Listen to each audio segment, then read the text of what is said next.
Hi, I'm Rick Green. I wanted to talk about creativity. I've always been interested in understanding the creative process, partly because I was afraid my creativity would dry up and I'd have to get a real job, making toast or something.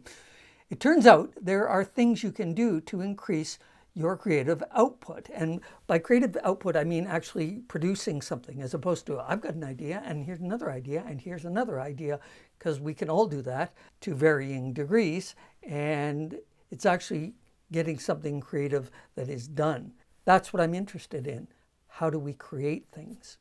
Now, people who have attention deficit hyperactivity disorder often claim that we are more creative. I mentioned that a number of times myself, but it turns out we're probably not. We may have millions of ideas, but so many never go anywhere. And that's what I mean by creative output.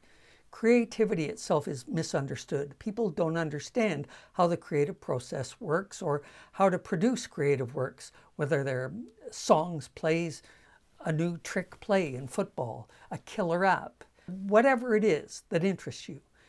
And there are three things that creativity needs that folks with ADHD tend to resist. And by resist, I mean they find them... No. Settle down. Those three things are deadlines, structure, I've got to be free, and limitations, restrictions. What? Are you trying to crush me? I understand. We're going to start with deadlines. I hate deadlines, and I need deadlines. Not like start creating comedy at 9 a.m. Eastern Standard Time, stop being funny at 10:15 a.m. during coffee break, resume wackiness at 10:30, and then... But deadlines create stress, pressure, and that's good. It's a pressure cooker. It wakes the brain up. As any writer knows, when you don't have to deliver a script or a book or a draft by a specific date, it never gets done. So deadlines, if you don't let them overwhelm you, can be helpful. The second thing that creativity loves is structure. Structure actually fuels creativity and brings it alive. Structure sets boundaries in which you get to play. My favorite examples are Shakespeare and Mozart, two of the most creative geniuses who ever lived.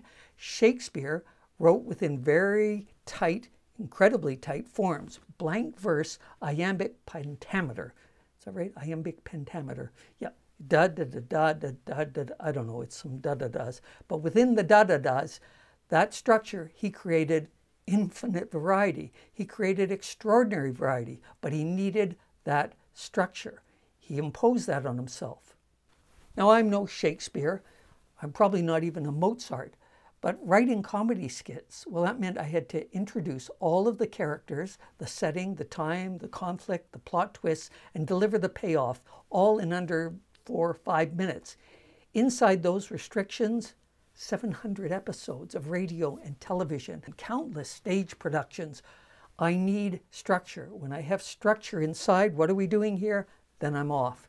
It's surprising, but yes, creativity thrives inside of rules and limitations. Mozart worked with a very small number of notes, 12. Shakespeare was limited by the cast and the number of props, the size of the theater. The theater was in the round. So if you want to unleash your creativity, make sure you have deadlines.